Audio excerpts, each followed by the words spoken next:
This scripture is in Helaman chapter 5, starts in verse 36. And I like this story. It's a story of Lehi and Nephi. And they were out preaching the gospel to their brethren that had fallen away.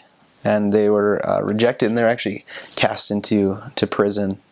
And the people that were against them actually came into the prison. They were going to kill them when this great darkness came over them. And one man was in the darkness, and this was his account of what happened. And he says, "Now there was one among them who was a Nephite by birth, who had once belonged to the church of God, but had dissented from them.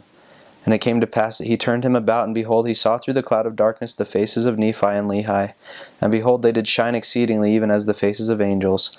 And he beheld that they did lift their eyes to heaven, and they were in the attitude as if talking or lifting their voices to some being whom they beheld. And it came to pass that this man did cry unto the multitude that they might turn and look.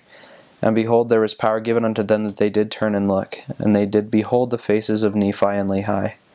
And they said unto the man, Behold, what do all these things mean? And who is it with whom these men do converse? Now the man's name was Aminadab, and Aminadab said unto them, They do converse with the angels of God."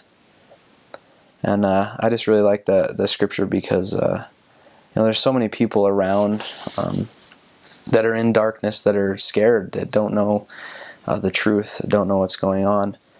But just like Lehi and Nephi, we can have that shining countenance of the Spirit of the Lord with us. So when people look at us, they know that we converse with God, and that we are a light to them when they're afraid and when they're in darkness.